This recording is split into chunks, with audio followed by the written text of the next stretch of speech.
Olá pessoal, boa noite para quem está na noite, bom dia para quem está no dia. Estamos aqui novamente com o nosso programa Falando com Magia, só para rimar. E hoje a gente está trazendo para vocês uma perspectiva muito interessante sobre o impacto da musicalidade, a magia da musicalidade que pode ser expressada através de algumas pessoas, através de alguns contextos, de determinados compassos. Há muito tempo a gente já vem observando, e tem tão poucas pessoas que têm trabalhado com isso, com magia do ponto de vista musical, e eu diria que vários músicos têm trabalhado com isso, só que inconscientemente não percebem o que fazem, ainda que façam uma grande alteração da realidade com o seu trabalho. Hoje a gente está trazendo aqui para vocês uma grande expressão desse pensamento, desse tipo de trabalho, dessa prática, o Fred John. Fred, prazer enorme estar aqui com você, meu irmão. Prazer é meu, meu querido. Prazer. Rapaz, eu estava querendo te trazer aqui já há algum tempo. Você sabe que quem falou muito bem de você foi o Alfredo Narras. A gente já gravou um programa aqui juntos, e aí ele falou assim, você precisa conhecer o Fred, o pessoal do Tocando Oculto, e aí juntou uma coisa com a outra. Eu percebi que você é uma pessoa que é uma grande expressão do que nós chamamos dentro da nossa egrégora de magia musical, uma prática que, infelizmente, é pouco estruturada, mas você tem uma bagagem do que a gente chama de esquizoterismo, carinhosamente, que é o estudo de todas as questões transcendentes, as questões que pouca gente se preocupa, e você juntou uma coisa com a outra. Fred, antes da gente começar, eu queria te apresentar de forma organizada, a conversa aqui vai longe, pelo que eu estou vendo, mas Fred, você é músico, é empresário do ramo do entretenimento, seresteiro, já está com 21 anos aí de serenata, no Serenata e Companhia, né? Exatamente. Que é o trabalho que você desenvolve. Ganha a maioridade esse ano. Apresentador do Tocando Oculto. Aqui você que está nos ouvindo, dá uma procurada no YouTube, você vai encontrar o canal dele, o Tocando Oculto. Tem uma série de entrevistas também muito apaixonantes dentro dessa seara que a gente trabalha. E um entusiasta do esoterismo. Sem dúvida. Fred, prazer estar aqui prazer, meu com a gente. Conta pra gente como é que foi que começou essa sua jornada, como é que foi que você entrou nesse contexto da música, do transcendente, do que a gente gosta de chamar aqui de magia musical. Olha, primeiramente eu só queria agradecer então ao Alfredo Narras aqui pelo carinho, por ter indicado. Obrigado a você, Alfredo, um grande abraço a você. Obrigado ao Ari. No caminho vindo para cá eu conheci um pouco mais de você. Eu acho que o Ari tem uma profundidade ímpar. Não é porque a gente está aqui no programa dele, mas é porque eu falei para ele aqui no programa, antes de a gente começar, que a profundidade e a sensibilidade dele faz qualquer entrevista ter muita importância e muita relevância. Porque ele consegue enxergar alguns detalhes, algumas nuances que atravessam e do outro lado chega muito diferente para você que assiste e para a gente que está aqui entrevistando, né, esse entrevistado. Porque tem uma outra simbiose, né, no teu contexto. Então, te parabenizo pela tua sensibilidade também. Olha, eu te agradeço, Fred, mas assim, a celebridade aqui hoje é você. Você faz esse trabalho de serenata. Exatamente. Né? Uma coisa assim que você leva aos limites da ousadia. Enfim, como é que eu posso chamar? Hoje em dia é uma coisa profundamente audaciosa você está procurando trabalhar com serenata. Você faz isso, você vive disso. Exatamente, há 21 anos eu comecei com a Serenata e Companhia. Antes disso eu fazia parte de um outro projeto com hoje presidente da Cooperativa de Teatro Rua de Fran. Então eu trabalhava junto com ele, ele fazia a parte de telegramas animados e eu a parte musical. E eu comecei a notar que a gente entrava na casa das pessoas e em meia hora a gente transformava aquele ambiente. E eu começava a notar que a sensibilidade era ímpar, porque eu já toquei com banda, já fui músico de estúdio, eu tocava contrabaixo e tal, além de violão. Então eu começava a gravar e nada substitui a presença de uma serenata na sua casa ou na sua empresa, nada. Porque ela tem o calor humano, tem a troca de olhar, ela tem a sensibilidade da música, tem a ritualística, que você também fala sobre a música. Então tudo isso numa simbiose que altera os estados emocionais do sujeito, da própria empresa. Eu falei, é isso que eu quero mexer, é com isso que eu quero trabalhar. A partir daí eu comecei a fazer um projeto de vida em cima disso. Eu falei, eu quero ver se eu me monto. Eu comecei a me estruturar em cima disso, criando a minha performance. Então eu deixei de trabalhar nessa questão com o Rude, né, uma questão do companhia de atores que ele tinha, e comecei a montar a Serenata e Companhia. E por que Serenata e Companhia? porque era a serenata que a gente levava para as pessoas, no corporativo ou no social, mas tinha uma companhia de outras coisas, telegrama animado, dançarinos. Quantas vezes a gente não fez serenata e tinha dançarinos escondidos no meio da plateia, né, no meio dos convidados, e aí puxavam para dançar um, puxavam para dançar outro, o próprio homenageado. Isso não tinha na época. Quantas vezes eu não levei mágicos também? Então a gente trazia a serenata, daqui a pouco a gente tinha um mágico puxando alguma coisa, fazendo um número diferente ali que tocasse o homenageado e os próprios convidados, né? Então eu sempre tentei colocar essa parte teatral junto, porque, como você já mencionou também, que quando você faz a coisa ritualisticamente, isso fica marcado, né? Então isso, na nossa experiência, tem se mostrado presente o tempo todo. E isso é muito gratificante, porque a gente sabe que é 20 minutos, ou 30 no máximo, e é uma coisa que fica eternamente gravado para as pessoas. Quantas vezes a gente não volta na casa das pessoas ou nas empresas, eles falam assim, olha, foi a melhor coisa que minha mãe ganhou, ou que meu pai recebeu de presente. E eu tenho visto testemunhos de pai que é muito quieto, mas que na hora da serenata ele se abre completamente. Então ele fala da família, ele fala dos amigos, ele agradece a gente por ser a ponte, de tanta coisa entalada por tanto tempo.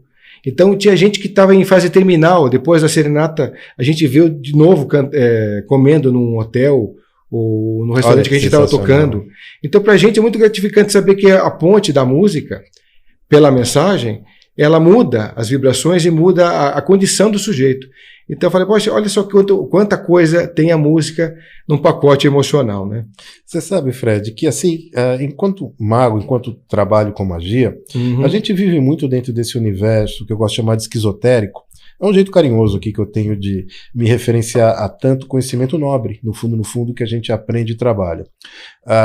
E no meio desse mundo que a gente vive, existe uma ritualística às vezes muito forte, né, muito firme, e que se você não tem iniciações, e se você não tem determinadas consagrações, você não consegue fazer uma real magia, uma magia de alteração da realidade efetiva. Nós discordamos disso aqui um pouco, e às vezes essa forma muito avant-garde, reconheço, de entender a magia, ela às vezes impacta um pouco as pessoas. Mas eu olho para o trabalho que você faz e vejo um mago. Porque no nosso entendimento, o mago é aquele que altera a realidade com base na sua determinação, das suas competências, nos seus predicados que você tem. E não apenas você, mas muitos músicos eu vejo fazendo isso. Existem estudos profundos de magia musical, literalmente, que fazem estudos de determinadas oitavas, silábicas. Eu estava até comentando com você que nos momentos de iniciação a gente até faz alguns mantras, porque tem poder de realização, e todo músico sabe disso instintivamente, e não precisou estudar em nada. Isso que você comentou, de você entrar dentro do ambiente, fazer uma alteração, literalmente, na vibração das pessoas que ali estão, é um presente para aquelas pessoas, porque por vários motivos as pessoas, né, entraram em situações complicadas, não importa muito porque chegaram, e a música vem quebrar isso. Exatamente. A serenata, especificamente, ela traz uma cereja do bolo nessa história, que é o que eu comentei com você, que existe a ritualística que acontece numa cerimônia muito, muito, muito parecida com uma ritualística de magia. E há uma importância muito grande nisso. Eu passo a acreditar que a soma dessas coisas é o que de fato está tendo impacto nas pessoas, como você comentou, nos shows que você faz, nas serenatas que você realiza. E eu acho que devem ser avassaladoras do ponto de vista romântico aí, porque quem ouve deve ficar muito impactado. Sim, é bacana mesmo. E essa questão do teatral é muito interessante, porque eu estou me vestindo aqui com um visual tipo... hoje eu trouxe um visual marrom, que eu uso muito em bodas de ouro, por exemplo, e é um trabalho que vem a remeter a pessoa aos anos 20 e anos 30. Mas nem sempre as músicas combinam com esse tipo de proposta, mas a gente usa isso esteticamente porque é a parte da linguagem onde a pessoa se remete ao momento da serenata mesmo. E o interessante disso é porque a gente sabe que os instrumentos eles mexem diretamente com o chákara. Sim. Então o violão tem uma mexida diferente do sax, diferente do violino. Então tudo isso, e ainda mais no estilo que você faz, ele tem uma tendência exatamente a pegar algum tipo de chákara e vibrar naquele chákara. Então você vê que as pessoas elas muitas têm vontade de chorar, né, com a serenata na hora que elas ouvem uma determinada música, porque às vezes é o tom que mexe realmente com aquele determinado chakra dela, a lembrança que ela traz com a música que a gente toca, é o instrumento que está fazendo as linhas melódicas que combinam e mexem diretamente com ela. Então a combinação é um arranjo tão perfeito de combinação de amor romântico, que também se estende não só ao amor romântico, mas um carinho da empresa com os funcionários. É uma festa divertida que quer passar um recado para adolescente. Enfim, tem várias combinações dentro da proposta. Mas é um arranjo interessante no sentido de ter a mensagem, de ter o figurino, de ter a musicalidade, que às vezes pode ser muito atual, mas que no momento certo, colocado da maneira certa, traz uma mensagem e uma mudança de atitude, de comportamento muito interessante. É verdade. Essa alteração de comportamento, alteração de realidade, como nós chamamos, que é feito com a música, é um efeito... não tem outro. Quando você começa... Você pode perceber, as pessoas às vezes ficam um pouco assim, em meia hora depois, a vibração totalmente mudou. É muito difícil a gente ter uma pessoa insensível a isso.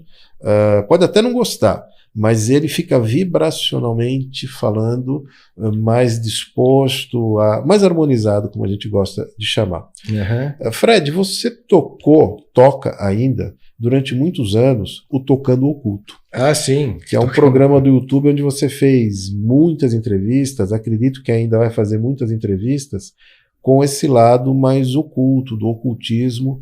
Isso somou ao teu trabalho de músico? Como é que você vê essa junção hoje? Quanto você aprendeu com essas coisas, com essas vivências que você fez com essas entrevistas? Olha, Ari, na verdade comecei com o professor Ademar Ramos, lá nos anos de 2010. Ramos, grande querido muito Ademar bem Ramos. lembrado. E aí, deu Biose, exatamente. Você fez parte? Você chegou a conhecer a Biose? Alguma coisa. Então, ele foi meu professor lá, nos anos 80. Nos anos 80, no final dos anos 80. Uma grande perda, acho que nunca mais teve ninguém. E o que eu fico mais sentido em tudo isso é a família. Perceber que ele, nos últimos dias da vida dele, nos últimos meses, ele se dedicou profundamente a escrever 4 livros. 4 livros, não foram só um. E ele falou, finalmente eu consegui, Fred, estão prontos. Mas aí ele demorou uma semana ou 2 e ele morreu. Olha que coisa. E eu te pergunto, já tem 10 anos essa história. O que mudou até então? Nada. A família não mexeu um palito quanto aos 4 livros que ele escreveu. Nada. A família evangélica... Não conseguiu publicar? Por questões dogmáticas de fé. Aí o que acontece? A questão é assim, eu comecei por causa do Ademar e acabei por causa dele também. Por quê? Porque... Teu ciclo se encerrou com porque os filhos dele viram os vídeos que eu tinha deixado do Ademar ali, por uma questão dele mesmo, me pedindo. E ficou por ali. E eles tinham feito uma primeira varredura há muito tempo e viram que estavam lá. Mas agora decidiram colocar à prova tudo aquilo. Então, vamos pedir, então, direitos autorais, isso aí, tá pedindo. E foram 10 vídeos. E o YouTube só tem direito a 3 em 3 meses. Então, imagina você, foi um saque mesmo, né? Foi um strike ali, que a gente chama, né? E aí eu perdi o canal por conta disso. E não foi assim porque eu quis ganhar nada em cima disso. É porque a gente tinha uma identidade juntos como amigos. A gente era amigo, como eu falei, comecei por causa dele. Ele só ficou conhecido exatamente nessa questão de tantos tópicos e tal, no Tocando Oculto, porque a gente fez vontade mesmo de ô, Demar, você está com tempo livre? Vamos fazer uma filmagem hoje? Vamos. Então a gente insistia. Então ele, com o tempo, gostando do assunto, resolveu gravar bastante isso. E aquilo ficou popular para ele. Então eu via bastante comentários, ele gostava de sentir que ele era querido, porque já que os filhos não eram muito presentes, ele tinha os amigos presentes com ele. Só que essa questão da família, então, prejudicou, interrompeu, e até hoje o fluxo está aí. Mas dentro dessa questão do conhecimento do Ademar, eu concordo com você. Vai ser difícil um ocultista nos pés do Ademar. É verdade. Você sabe que houve uma época que eu ouvia o Ademar compulsivamente. Acho que ele tinha um programa da rádio, e a propriedade que ele tinha sobre esse assunto era fascinante. E ele, começava e ia embora. Outro dia, inclusive, tinha outros colegas daquela época. Eu vi um Tocando Oculto com o Carlos Torres, que também foi um grande colega daquele período. Um grande abraço aqui pro Carlos. Teve uma época que a gente quase... Carlos também. Eu tinha uma editora, eu quase consegui editar uns livros dele. Mas, enfim, aquilo ali foi um berço de um pensamento muito sofisticado. O Biose traz um pensamento muito sofisticado sobre o transcendente, e o Adhemar era um poço desse conhecimento. Era um poço. Você, do Tocando Oculto, acabou também entrevistando muitas outras pessoas, isso acabou trazendo portas para você. Na verdade, eu gostei muito de conhecer o Newton Schultz. Sim. Por causa da Eubiose, inclusive ele era também da Rádio Mundial, e através da ausência do Adhemar, então eu conheci o Newton Schultz, que foi uma grande figura também, um grande amigo. Um abraço se o Newton estiver assistindo aí. Saudade, Newton, da gente gravar junto de novo. E depois disso a gente conheci muita gente da ufologia. Atualmente eu conheci o José Alves, que você também conheceu, que é um grande amigo também, que conhece muito sobre o assunto. Vai estar com a gente por esses dias aí, se eu não me engano. Vai sim. O Maurício Eloy também, que você vai trazer aqui. Enfim, tem bastante gente muito boa que eu conheci e, assim, tenho o que dizer. E aí eu também ouvi do próprio José Alves o que você falou hoje aqui, que eu sou um mago também dentro dessa questão da música, né? Que de alguma forma, eu uso as mesmas palavras que você. O mago é aquele que transforma, através da sua arte, sim, o comportamento e a visão das pessoas.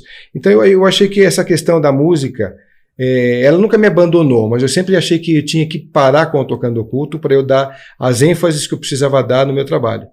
O Tocando Oculto, de alguma forma, ele me tomava um tempo que eu queria me dedicar a outras coisas. Não que eu ficasse o tempo todo com ele, mas eu acho que enquanto eu estava sendo ponte entre os profissionais para alguém, para o grande público, eu deixava de fazer e deixava de executar ideias importantes no meu trabalho, para que eles fossem relevantes. Então, hoje eu estou me dedicando mais integralmente à minha profissão, né, ao Serenato Companhia. A Serenato Companhia, trazendo projetos novos para as empresas, tipos de palestras diferenciadas, e, enfim, tem bastante coisa de novidades, só que eu não vou poder abrir aqui, porque senão eu vou acabar entregando ouro ao bandido. Mas isso me orgulha muito por causa disso que eu te falei. Essa questão nunca me abandonou. E agora parece que, finalizando o Tocando Oculto, eu tenho um terceiro ciclo, que é dos 21 anos da Serenata, que são ciclos de 7. Isso é cabalístico, hein? Então. Eu estou abrindo agora exatamente esse terceiro ciclo com outros tipos de trabalhos e de abordagens, para que a Serenata ela seja não só conhecida pelo formato que ela traz, pelo histórico dela, né? Mas pelo que ela se esconde nos bastidores. O que é o amor romântico? O que a Serenata tem como ponte, como proposta a passar? Simplesmente resgatar a memória afetiva? Não. A gente traz música contemporânea. Então o que é? Né? É exatamente isso. A família vê na integridade da Serenata a ponte das emoções e das relações afetadas. Então tem pais que quando recebem a Serenata, se manifestam como nunca se manifestaram antes. Falam dos amigos, falam da família, falam da gente, que acabou de conhecer. Tem situações nas empresas que são iguais. Gente que estava com problemas dentro da empresa, recebe a Serenata na empresa e modifica o astral com os funcionários, modifica o astral com relação ao que eles ofereceram. Então, às vezes, o cara não sabe o quanto ele é querido, ou quanto eles querem zoar com ele, mas no bom sentido, né? Então, nem sempre eu vou com Serenata, às vezes eu vou com um telegrama animado para brincar com o diretor. Uma coisa mais de brincadeira. Mas... então a gente cansou de fazer isso. E a gente, às vezes, fazia uma Serenata para a pessoa imaginar que era aquilo que ele ia receber. Passava uma hora ou um pouco menos, a gente entrava com o telegrama animado para quebrar, para a cena ficar completamente divertida e quebrar os paradigmas, para que depois... Irreverente. Para que depois finalizasse a ideia e falasse, poxa, o evento foi completo. O cara chorou e o cara riu muito com a história, né? Porque teve essa história dos dois ambientes, né? Então eu gosto de trabalhar essa ambiência humana, inclusive muito em falta no mundo líquido, né? Essa realidade líquida que hoje nós vivemos. Você comentou esse trabalho que você faz dentro das empresas. Aqui dentro da Egrégora de Magia, a gente também tem procurado muito sensibilizar o corpo diretivo, os executivos das empresas, da necessidade de levar magia para dentro das corporações. Uhum. Colocando isso dessa forma seca, dura e pragmática, como eu coloquei, quem ouve isso vai interpretar de que está querendo se levar misticismo, e aqui colocando misticismo, eu não gosto de denegrir o místico, muito pelo contrário, apenas as pessoas acabaram rotulando esse misticismo de alguma coisa com certo desdém, e parece que a gente está levando alguma coisa medieval para dentro das empresas, muito longe disso. É fato que o próprio ambiente de trabalho, pela sua própria estrutura, e aqui com todos os desafios que tem acontecido, não vamos se aprofundar nisso, senão a coisa vai longe, ele gera uma usina de vibrações não harmoniosas, vamos colocar dessa maneira, vamos colocar de forma mais elegante possível. E as técnicas, as dinâmicas que as empresas têm trazido para tentar quebrar esse ciclo, elas não têm trazido muito êxito. Justamente porque os agentes dessa mudança, eles não conseguem trazer em si alguns predicados de fazer a real alteração da realidade. O seresteiro, ele tem essa capacidade que, assim, eu não conheço um caso, talvez você conheça porque você viveu mais esse caminho que eu, mas eu não conheço nenhum caso onde houve uma seresta que ela passou desapercebida. Esse negócio fica. E fica pelo impacto que aquilo traz. Então, a efetividade, o trabalho que o mago procura exercer é de alteração na realidade. Seguramente você faz isso com o seu trabalho. E o efeito harmonioso que isso traz na sequência para as pessoas, isso quebra os relacionamentos, isso abre o emocional das pessoas e gera a tal da produtividade, do aumento da produtividade, que é o que a empresa procura, e no final do dia é trabalhar nesse sentido. Eu sou entusiasta dessa ideia. A gente tem visto isso cada vez mais dentro do ambiente corporativo e até por falta de opções, seguramente, muitos magos como você devem acabar atuando mais nesse sentido. Como é que você vê hoje a abertura das empresas? Você comunga com essas minhas opiniões? Você tem tido uma visão diferente? Como é que está a realidade disso? Eu tenho feito bastante coisa nesse sentido da empresa nos convidar para fazer um Dia das Mulheres ou um Dia das Mães, por exemplo. Olha só. E eu não procuro fazer sozinho. Eu falo, o que vocês fizeram? O que mais tem além da serenata? Né? A gente comprou também bastantes rosas para elas e tal. Falei, por que a gente não junta os homens da empresa? Enquanto a gente estiver cantando, vocês vêm atrás da gente e entregam uma flor para cada um. Enquanto a gente estiver cantando, vocês também fazem um cortejo. Né? Eles adoram fazer isso. E elas porque também se sensibilizam. Falam, olha só. Aí vem aquela história, isso não existe mais nos dias de hoje. Sim. Isso existia antes. Mas olha que bonito o gesto, né? Alguém trazendo uma rosa no corporativo. E quando não são eles, a gente mesmo, como o Serenata, né? Tem eu, a cantora e mais um outro. A cantora pode ficar com os maços e vão entregando as rosas. Então, é uma forma de distribuir carinho, porque tem todo o simbolismo. Exatamente. Todo simbolismo. Eu fiz isso muito no começo dos anos 2000, até até em 2010, né? Porque tinha muita empresa que ainda trabalhava muito qualidade de vida. Mas isso se encerrou depois de 2012 para cá, assim, drasticamente. Então, grandes empresas que tinham bastante esse tipo de qualidade de vida se encerrou no processo. O que eu acho uma pena. Porque até hoje eu vejo pessoas falando sobre isso, falando, olha, foi tão bacana, isso é tão diferente, porque quando vocês entravam a gente mudava o astral. Essas palavras que eles usavam sempre. Sim. Então, aquilo que eu te falei, a gente muda mesmo a ambiência e a energia do lugar. E quando a gente entra, é um momento diferente deles terem um lazer. Então você conhece o cara que canta, você conhece os 4 temperamentos humanos, você conhece o cara que canta, que toca, que é o sanguíneo, você conhece o cara que fica mais melancolicamente parado, porque sente aquela energia diferente, aquilo começa a emocionar. Tem aquele cara que fica nervoso porque quer trabalhar, mas tem a música do lado e não dá produtividade, mas acaba entrando no embalo, porque enchendo o saco dele, ele também entra no embalo. E tem todo tipo. Aí tem o cara que presta atenção no circuito. E aí, uma vez eu fiz um trabalho também que era conjugado com... Acho que era, né, se não me engano, era Sesc ou era Senai. Acho que era Senai aqui na Paulista. Eles fizeram uma conjugação dos 37 ou 38 outros que existem para a Grande São Paulo. Então, era uma grande TV, isso deve ter sido em 2013, 2014. A gente entrou em cena com a música que era do Cipate deles, né? Uhum. E aí era Preciso Saber Viver. E aí todo mundo... Então a gente entrava nas salas... É um hino, né? É um hino, é. Aí a gente entrava e mexia, aí todo mundo cantava junto, batia palma, não sei o quê. E quando a gente entrou num palco que eles tinham feito lá, tinha essa televisão com todas as outras unidades conectadas. Então é interessante porque a gente cantava e a gente daqui a pouco via o cara de São José dos Campos também, com aquela sala lotada, cantando, batendo palma. Depois entrava outra e fazia a mesma coisa. Então a gente via todo mundo se movimentando.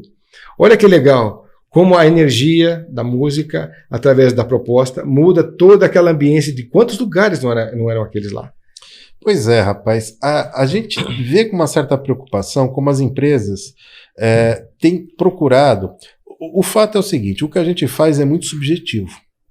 O que a gente desenvolve são coisas que não são metrificáveis, pelo menos pelas métricas que existem hoje aí. Ainda que existem alguns gráficos de performance, que a gente estava até conversando sobre isso, que demonstram efetivamente a alteração de comportamento das pessoas. Mas o que as empresas acabam esquecendo é que a maioria esmagadora dos empreendimentos, eles têm pessoas envolvidas. Claro. E não tem jeito. Não adianta você querer implementar um pragmatismo empresarial dentro de um processo, porque pessoas são pessoas. Então, enquanto pessoas forem pessoas, é muito importante que nós nos atenhamos de como é que elas performam melhor. E a música tem um efeito fenomenal nisso, principalmente quando ela vem revestida de determinadas ritualísticas, como eu chamei, que você faz tão bem. Essas pessoa, eu imagino que o impacto disso no universo feminino seja muito grande. Geralmente a mulher ela se sensibiliza muito quando ela recebe esse afeto. Ela é 90% do cliente que compra a serenata. Compra para ela. Que ela já quer, ela está comprando porque quer. Ela compra às vezes para o marido, para o namorado, ou para a mãe, para o pai, mas ela quer ouvir o que ela gostaria de receber. Então os homens de plantão, se quiserem ter uma sensibilidade nesse sentido, preste atenção quando a sua esposa oferecer a serenata para você, como ela fica nessa questão, quanto ela deseja receber isso também. Então isso é interessante porque é aquela história, se eu gosto, eu acho que o outro vai gostar, então eu compro para ele, né? E aí a gente vai com aquela ambiência de jogando pétalas de rosa, cantando logo na entrada, depois a gente conta um pouco da vida da pessoa, entrega um presente no final e tal. E o que é interessante nessa história toda é que tem uma amiga empresária. Beijo para você, Cláudia Guastelli, que me acompanha também há mais de 20 anos, porque foi também, a gente fez uma porta de entrada juntos para as grandes empresas. Ela me trouxe para várias grandes empresas, né? E a gente fazia essa história muito interessante, porque ela fazia um questionário do antes, do rendimento dos funcionários, e depois ela prestava o mesmo questionário depois da serenata. Do que foi o evento daquele dia. Como aquilo alterou o ambiente. Então ela graficamente, no que ela apontou ali para as empresas, mostrava o resultado prático da mudança. Olha só. Então, está aí você, empresário que está ouvindo esse contexto, é muito interessante perceber, através dos gráficos, que a música tem esse efeito, não digo revolucionário, mas uma mudança, pelo menos naquele contexto de mudança de comportamento. Porque a pessoa se sente querida por receber uma serenata, ela se sente bem e vigorada, porque, poxa, agora tem um momento de prazer, vou cantar junto, vou bater palma, sai, ela é ela, de novo. Ela é condicionada numa máscara corporativa, daqui a pouco ela quebra aquela máscara com o nosso trabalho, canta, é ela de novo sem a máscara, depois ela volta a pôr de novo. Mas ela já é outra pessoa depois que pôs. Porque ela já está se sentindo diferente. Então é um comportamento que é muito interessante de ser notado.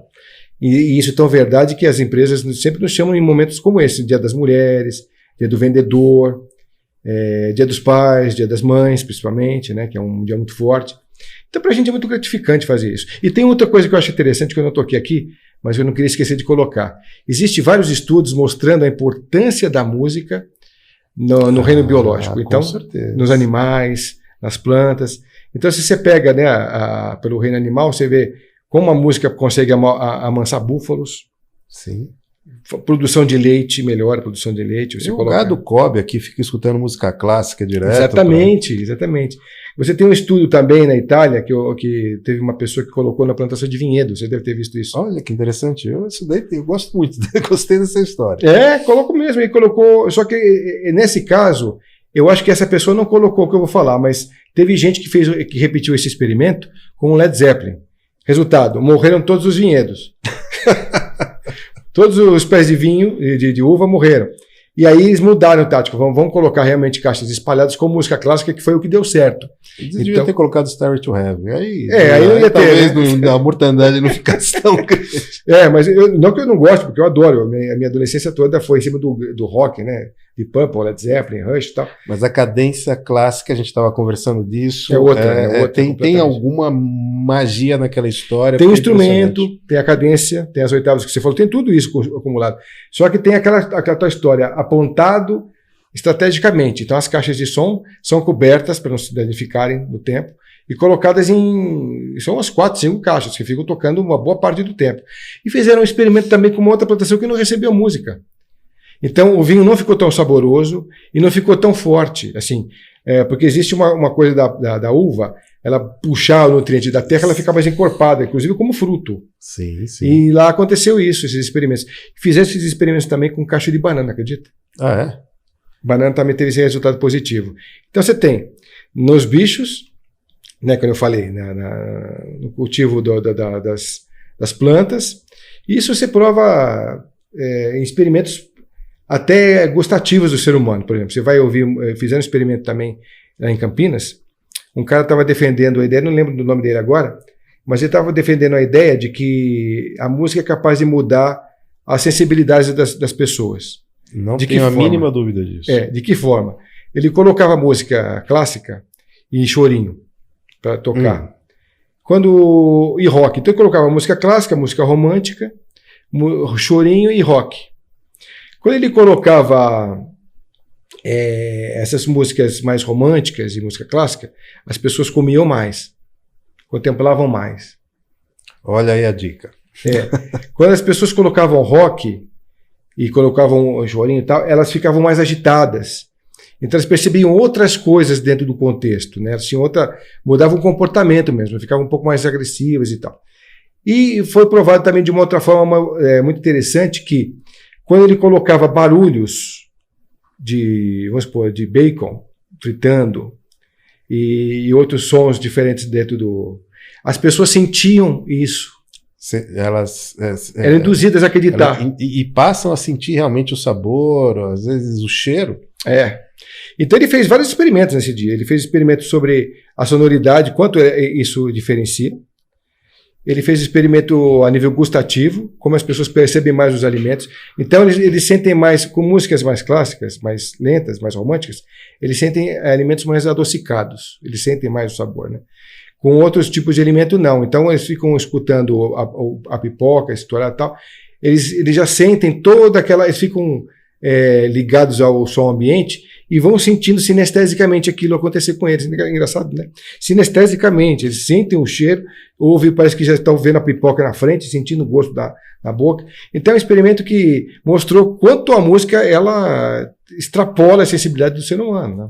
Isso que você está falando são situações que a gente sabe na prática, através do ato de magia, como isso realmente acontece. A gente estimula muitas pessoas a criar determinadas ritualísticas em volta de determinadas situações. Paramentos, há muita teatralidade às vezes em magia, e as pessoas acreditam que isso são uns adereços desnecessários, porque na verdade as pessoas gostam muito de fantasiar as coisas. Não, não é não. Quanto mais você traz estímulo sinestésico para as pessoas, mais a capacidade disso se alterar. A gente faz isso com vestimentos, faz isso com situações, mas nada supera a música. Ou pelo menos, vamos colocar, nada supera som. O som ele tem essa capacidade realmente de alteração da realidade como poucas práticas, ou pelo menos na velocidade que ela faz.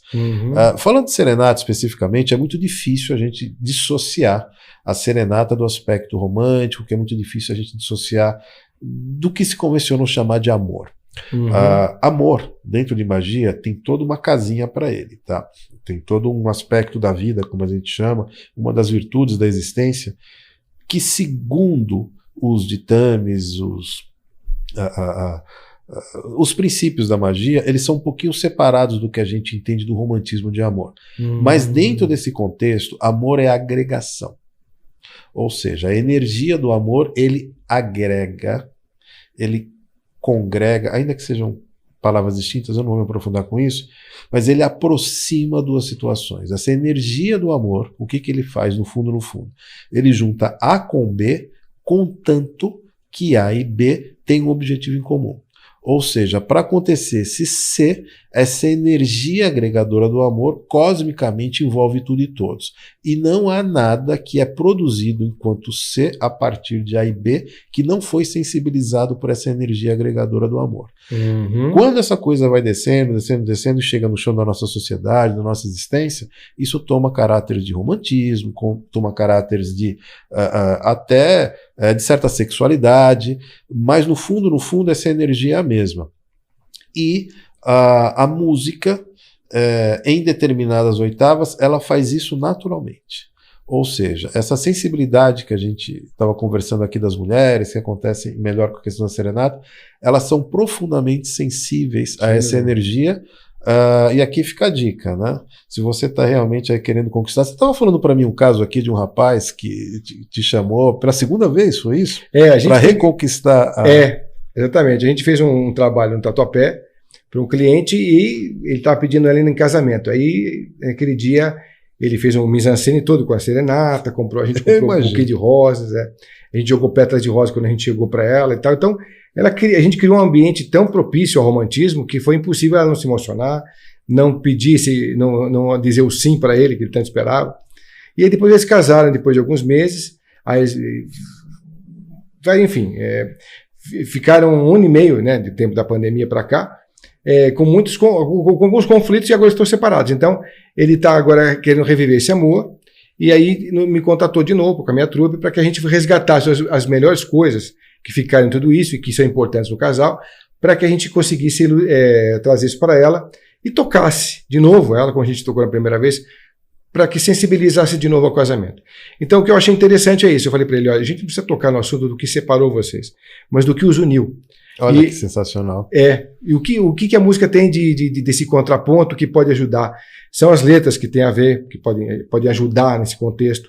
É a própria sonoridade dos instrumentos, é o próprio mise-en-scène em si, teatralmente. Isso tudo, depois de 1 ano e meio, ela vai reviver. Mas, poxa vida, é mesmo. Eu senti isso na primeira vez, no pedido de casamento com ele. Lógico que ela vai sentir isso, né? Assim como eu já tive casos de clientes que compraram 12, 15 serenatas, uma para cada mulher. Poxa vida! Tem caso pra caramba, Tem um trabalho chamado Minuto Serenata. Se você tem curiosidade, entra lá, pode ser no YouTube ou pode ser no nosso site, que é o serenaticia.com.br.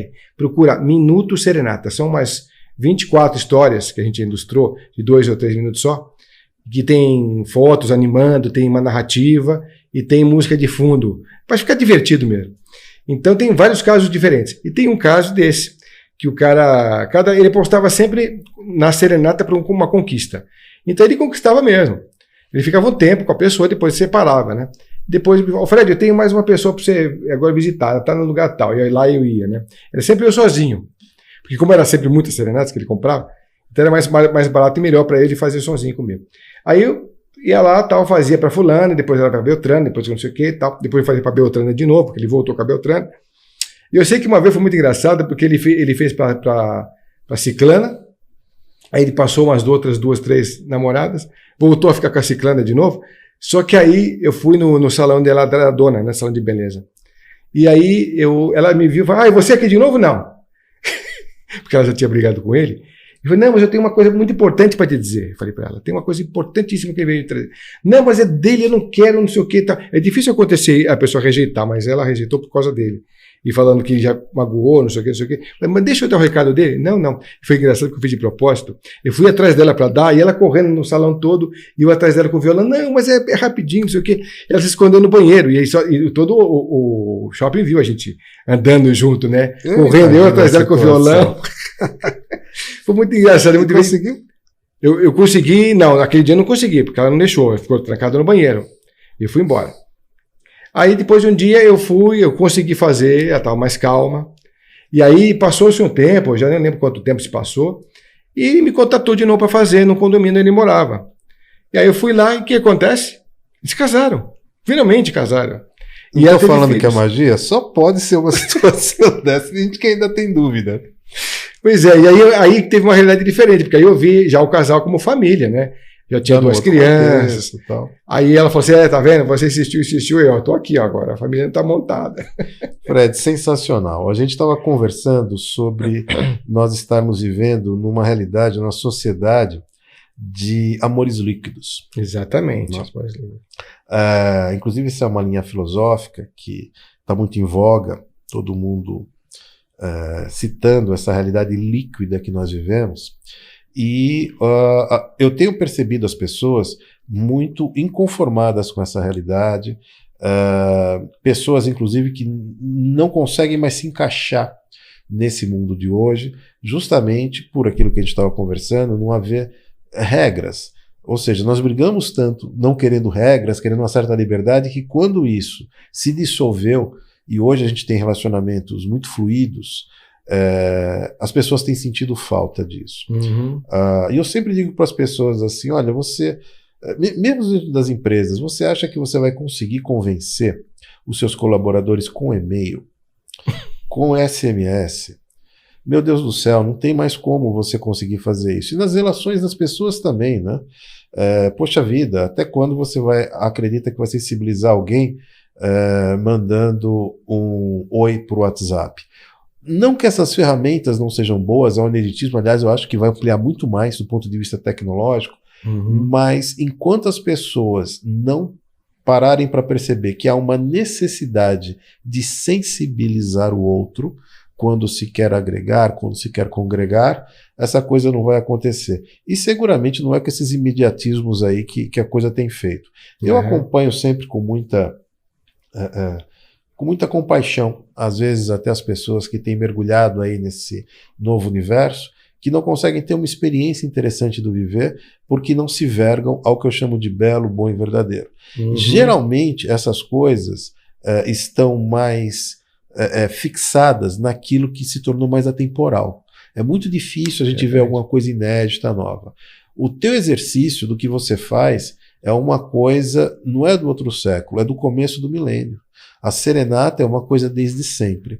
Então, aparentemente, parece que funciona essa coisa aí, pelo menos no que te chama de alteração de polaridade. Seguramente essas moças brabas, elas ficam bem mais sensíveis aí a isso. Você, no teu exercício do teu trabalho, você, quando encontra essas pessoas, você acompanha a trajetória delas, você consegue realmente medir o impacto que deu o teu trabalho lá atrás? Isso grava realmente nas pessoas? Eu tenho tido muito feedback nesse sentido, em função das mesmas pessoas que eu já fiz serenata, a gente se encontrar em lugares comuns. Então, sejam hotéis que eu estou tocando, sejam restaurantes e tal. Olha, você por aqui e tal, que legal. Aí falam para mim, olha, você lembra daquela serenata que a gente fez? Pô, foi marcante pra caramba, e contam porque foi marcante, o que marcou. Isso quando não me ligam para dar o feedback, ou quando mandam um e-mail para fazer isso, ou mesmo quando vão fazer novo pedido de serenata, mas para me lembrarem. Você lembra que você veio no aniversário da minha mãe? Pois é, aquele aniversário foi inesquecível para ela falou isso. E a gente tem até gravado isso, foi a melhor coisa que ela recebeu e tal. Então isso para mim era muito animador, porque eu nunca me esqueço, a primeira vez que eu fui fazer uma serenata onde eu tive um claro testemunho de uma emoção muito intensa, foi quando eu tive que improvisar as músicas, porque não tinha, as pessoas não compraram um pacote com as músicas certas, então eu cantei as que eu achava que era importante para o contexto, e eu simplesmente cantei uma música lá, que era uma música do Gaetano, que era exatamente a música que a mulher escolheu para pôr no filho, para marcar a vinda dele, da criança ao mundo, né? E aí ele falou assim, eu lembro que quando eu estava cantando, ela deixou cair o prato de comida, fez um estardalhaço no chão, sujou tudo, e ela começou a chorar. Eu falei, ih, caramba, fez alguma coisa errada. Quando acabou a serenata, eu perguntei para ela por que ela estava daquele jeito. E ela falou assim, não, que você me deixou muito abalada, porque essa foi a música que a gente se uniu, que é tão difícil, o meu parto foi tão complicado, a gente pensou que eu não fosse ter um menino e tal, a gente colocou o nome dele de Leãozinho. E aí, quando ele nasceu, foi uma grande festa. E você fez relembrar tudo agora, nesse instante que você cantou. Eu falei, nossa, olha que intensidade, olha que sensibilidade que a gente captou no momento da cena e trouxe de volta essa cena para ela, né? Então, para mim, era muito especial. Eu falei, poxa vida, que bacana. A gente que já foi músico de palco, de estúdio, tive banda de rock, já tive cabelo na minha bunda, cantando hard rock. E eu achava muito bacana aquela energia toda do pessoal, mas nada se compara a você ouvir um testemunho desse, que se marcou de alguma forma a presença naquela família, de alguma forma modificou o ambiente. E isso eu tenho ouvido com muita frequência, isso tem me estimulado para quê? Para mostrar que 21 anos de Serenata e Companhia foi com muito orgulho, mostrando que a música ela fez a grande ponte das emoções, ponte das histórias entre as pessoas, entre as empresas, e é um grande marco que eu carrego comigo. Se alguém tem uma coisa para carregar, eu posso dizer que são essas histórias que me fizeram muito bem. Você tem muita propriedade quando você fala sobre o que você faz. 21 anos de janela não é brincadeira, pois né? É. E com arte no Brasil, né, Ari? Ainda no Brasil, né? Você te imagina os desafios que você passou e deve passar ainda. Mas essa propriedade que você tem de falar sobre esse assunto, ela se agiganta ainda mais quando a gente sabe que você foi músico de rock, gosta de rock, e passou por essa curva inteira, e hoje você se verga ao efeito que traz o teu trabalho com isso. Eu adoro rock, inclusive, nada contra, mas é muito engraçado isso quando você percebe que a beleza, a sutileza, ela está em coisas, às vezes, de decibéis baixos, como eu gosto de chamar. Não há necessidade de determinados estrondos, e parece que quem consegue abrir esses compassos, nessas oitavas, tem realmente um efeito avassalador na vida do outro. Você comentou das pessoas, das mulheres que guardam isso como uma grande situação, mas você também falou de pais de família que foi feito por filhos, alguma coisa assim, e que guarda aquilo no íntimo, né? Tem pais de famílias que são muito fechados, às vezes em estado terminal. Olha só. Então a gente vai lá para prestar a homenagem que a gente acredita que vai ser a última, e aí daqui a pouco ele começa a falar tanto, que aquilo se mostra muito presente, muito forte dentro dele, e surpreendendo a família, os amigos, e até a gente, porque depois a gente recebe feedback e fala: Fred, você sabe que a gente não imaginava que a serenata pudesse modificar tanto o meu pai, porque ele estava tão descontente, sabendo que tinha câncer, que já estava em estado avançado e tal, mas aquilo parece que deu uma plugada nele, nessa emoção, desse amor que a gente trouxe para ele, que parece que ele está mais vivo, mais feliz de novo, como antes ele estava. E eu lembro que esses testemunhos já aconteciam umas 3 semanas. Eu falei assim: olha, eu queria que você me relatasse isso para mim, que isso é interessante eu saber. Eu me lembro que cada assim, 2, 3 dias ela me falava: Fred, hoje ele fez isso, olha, hoje ele fez aquilo, hoje ele está mais animado para isso, hoje ele está mais animado para aquilo. Então ela ficou me relatando, e ele ficava vendo a fita. Ele ficava relembrando, porque na época era fita de vídeo. Isso é um grande presente. Eu imagino o impacto que isso tem na vida de um senhor. E tem outra história muito interessante, que foi uma babá que cuidava de uma menina com síndrome de Down. É verdade. E ela tratava a criança como fosse dela. E a mãe falava assim: não, mas eu sei do amor que ela tem pela minha filha, e é incomum mesmo. Mas ela gostava disso, porque ela realmente tratava. A mãe não tinha muito tempo, mas a babá tratava como filha. E resolveu fazer umas músicas que cantavam juntas, a serenata. E a gente foi lá e fez as músicas da serenata. A menina gostou tanto, mas tanto disso, porque foi uma coisa que tinha tudo a ver com eles, né, com as duas, né, que a menina disse que pegava toda semana, durante 10 anos, a fita para ver o que a gente cantou, como a gente estava vestido. Ela sabe de cabo a rabo o nosso histórico. Aí a babá falou assim: a gente agora, depois de 10 anos, vai resolver fazer de novo para ela essa homenagem, porque ela tá muito ansiosa em querer ter. Só que quando a gente ia fazer, começou a pandemia. E aí as coisas se desandaram na intenção. Mas isso foi um histórico que ficou. Porque assim, eu não ia ter ideia de que isso marcou tanto, que ela toda semana pegava fita de vídeo para ver. E sendo uma babá, que é uma coisa incomum, hoje em dia a gente tem aquela conotação: porque tem interesse aí na criança, pode abusar da criança, pode isso, pode aquilo. Tem coisas boas também envolvidas, sim. E a gente prova isso nessa ambiência da serenata. E o que é mais legal do meu trabalho? Eu pego o melhor do ser humano. Quando você trabalha numa empresa, não. Você trabalha, você vê as máscaras que eles usam, porque tem que ser assim para trabalhar, tá, é necessário. E as máscaras sociais, elas são presentes o tempo todo. No meu trabalho, não. Eu sei das intimidades, eu sei das dificuldades, eu sei das fragilidades, então eu sempre tento ajudar.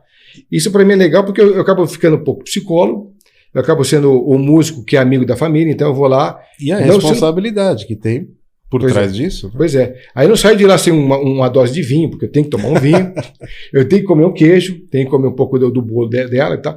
Então é uma grande festa. Pra gente, puxa, é assim maravilhoso. É lógico que tem dificuldades, tem gente que não tem a mínima noção das coisas, né? Então a gente tem que ficar orientando aqui, orientando ali. Mas a gente sempre tenta corrigir, porque a gente vai passando o tempo, vai vendo o que deu errado, e antes de dar errado a gente já começa a alertar. Olha, vamos tentar para isso, vou tentar para aquilo, tentar para aquilo outro, para que a serenata tenha a resposta melhor possível, que é o tempo de 20 e 30 minutos que ela existe ali, né? Então a gente sempre tenta corrigir e acaba dando certo agora, né? Então, no final sempre dá certo. Falando em no final sempre dá certo, é um pouco difícil a gente falar do teu trabalho, falar de serenata, sem você tocar. Pois é. A gente estava conversando aqui, é até provável aqui que o YouTube venha penalizar essa coisa toda, canal por conta, enfim, dos critérios que ele utiliza aí com isso, mas eu acho que não dá pra gente deixar de fazer esse programa sem você dar uma palhinha. Você consegue fazer alguma coisa pra gente, só pro pessoal? Claro, claro. Vou fazer aqui, deixa eu mostrar primeiro o que eu tenho em mãos. O que você tem aí na sua mão? Fala o que é seu instrumento de trabalho. A gente usa umas varinhas mágicas, umas espadas, você usa violão, né? Que também serve. Grande instrumento de magia. Esse aqui é o instrumento de magia. Às vezes dá vontade de fazer igual o Pepe Legal, né? Ele acabou e acabou. Parece com o dele. Mas é muito legal porque aqui a gente tem uma craviola. Então, isso aqui, quando eu fui ter um instrumento de trabalho, eu falei, eu queria ter um instrumento que tivesse a minha cara. Será que vai ser um violão? Pensei eu, né? Eu comecei atrás do violão. Você trocou o contrabaixo também. Troquei o contrabaixo. Quando eu tinha banda de rock, eu era contrabaixista. Fazia backing vocal, tinha outra história, outra pegada, né? Aí quando eu comecei a fazer meu trabalho, que foi no começo dos anos 2000, eu me vi completamente só. Porque aí eu falei, bom, eu tenho que agora criar meu trabalho, vender meu trabalho e executar meu trabalho. Então eu provei as 3 coisas que antes eu não tinha provado que eu fazia. Eu comecei a criar bastante trabalhos diferentes para vender no mercado, porque tinha muita gente naquela época que vendia serenata, então tinha que ser diferente. Então eu comecei a pensar em situações que eram diferentes e tal. E resultado, a gente está aí no meio de alguns 2 ou 3 só que sobreviveram, no mercado de 21 anos depois, né? E com um instrumento que eu acho que é a minha cara, porque a craviola, ela trouxe uma identidade para mim que todo mundo que conhece a serenata e vê a serenata de companhia lembra dessa craviola. Então eu falei, uma marca registrada sua. É um instrumento de importação, de exportação, criado nos anos 70. Esse instrumento é de 71, pessoal. E eu estava mostrando para o Ari que existe uma diferença entre os instrumentos de hoje e daquela época. Porque olha só, que eu mostrei para o Ari. Esse instrumento, para vocês, não sei se vocês vão conseguir enxergar em casa, vocês não vão conseguir mesmo. Porque mostra. Acho que está dando para ver, né? Esse instrumento, na verdade, ele não tem nenhuma marca de intensidade. Quando você põe a impressão da digital, você geralmente faz com 40 anos depois, você já tem um poço enorme. 40 anos. 40 anos. Esse instrumento é de 71. É de janeiro de 71. É um pouco mais nova que você. Um pouco mais nova que eu. Não pode nem dizer que é um filho, porque não chega tanto, mas é um pouco mais nova que ele. Imagina a relação de afeto que se tem com ela. Pois é, mas não é desde o princípio. Eu comprei ela em 2001. E fui buscar longe, na Zona Leste. Já estava rodada, já tinha história. Já tinha história, mas eu deixei exatamente como ela é, original, ó, toda com o verniz saindo e tal, porque... Você sabe que instrumento guarda história? Sim. Há alguns colegas que eles conseguem retirar de determinados objetos, e particularmente de instrumentos musicais, o que eles viveram. Há alguns colegas sensitivos que eles conseguem, inclusive instrumentos musicais muito antigos, eles fixam e conseguem acessar o que viveu aquele instrumento em determinadas situações. Olha que interessante. O seu acho que dá uma barça, hein? Você lembra daquela série O Vidente? Sim. Que passava, né? Sim. Não lembro que canal agora, mas era interessante porque ele pegava no instrumento, ele sabia a origem. Sim, ele ia até a origem, ele passava, vai pelo contexto todo até chegar na origem dele. E isso já era uma coisa que a gente já tinha que ter absorvido. A gente já no contexto dos anos 20, aliás, do século 20, já deveria estar passando por esse processo. A gente já devia estar dominando a natureza, a gente já devia ter voz para isso. Tem tecnologia para isso. Eu acredito que mais alguns anos isso vai estar um pouco disponível. É que isso quebra muita escala de poder, né? Mas logo a gente vai ter muitas novidades nesse sentido. Eu tenho certeza que você ainda vai ver isso. Que bom. Não, eu estou falando sobre os contrapontos, né? Porque você fala da serenata que é basicamente começo do século XX, onde as pessoas enchiam a cara no bar, quando não conseguiam cantar e tocar, convidavam os amigos para fazer isso embaixo das sacadas das amadas. Então elas iam lá cortejar a amada, e eles ficavam ali ouvindo o que eles tinham que cantar, o que estavam falando e tal. Muitas vezes saíam com um balde de água na cabeça, porque a família fazia isso, ou os vizinhos reclamavam e tal. E começava por aí, né? Então começou a se popularizar isso. Era a época do amor romântico, era a época das muitas poesias, as dificuldades e tal. E que era tudo muito presencial. Depois foi se popularizando.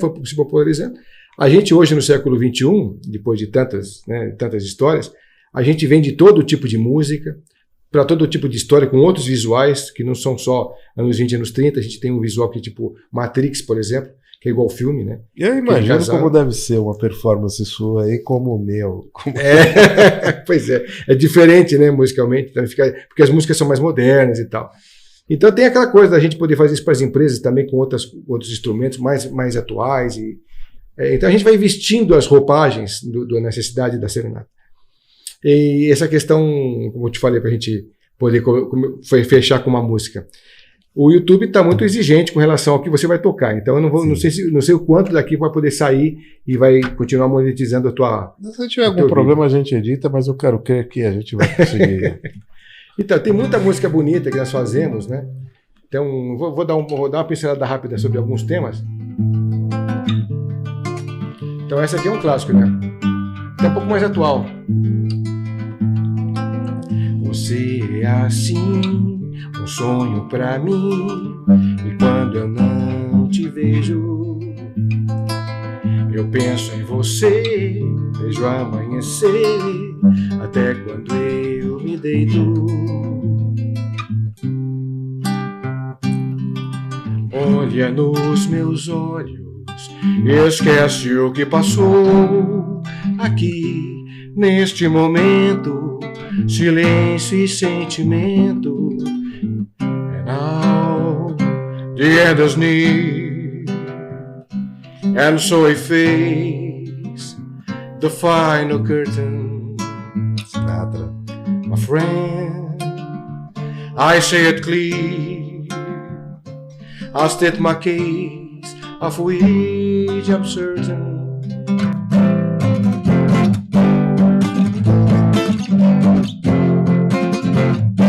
Demorei muito pra te encontrar, agora eu quero só você, teu jeito todo especial de ser.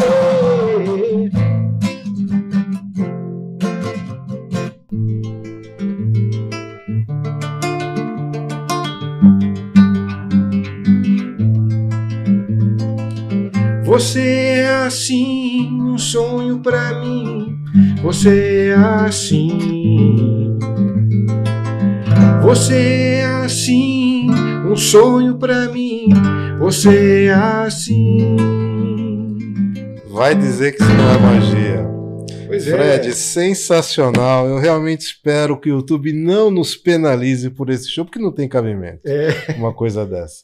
Legal. Mas você é uma pessoa seguramente muito especial para situações que você vive. Foi uma pessoa muito especial aqui pra gente. Obrigado. Você seguramente é um grande mago, e um mago muito melhor que muito mago que eu conheço. Ah, é? Meus parabéns pelo teu trabalho. Obrigado mesmo, foi um prazer, muito bom. E com isso, gente, assim, a gente vai deixar aqui embaixo, no nosso vídeo, todos os contatos aqui do Fred para shows, para não ter que ficar essa coisa de anotando rápido aqui, mas você já pegou a coisa, né? Serenata e Companhia, aqui no descritivo vai estar os contatos dele. Chame esse nosso grande mago aqui para fazer magia aqui no seu evento, que com certeza ele vai fazer uma alteração da sua realidade. Finaliza, Fred, com um pouquinho mais de palha aí. Roda, roda, roda, baleiro, atenção. Quando o baleiro parar, põe a mão. Pega a bala mais gostosa do planeta, não deixe que a sorte se intrometa. Bala de leite que diz, a melhor bala que há. Bala de leite que diz, quando o baleiro parar. E que assim seja, e assim será, e assim será, e assim vai ser, meus irmãos. Muito obrigado.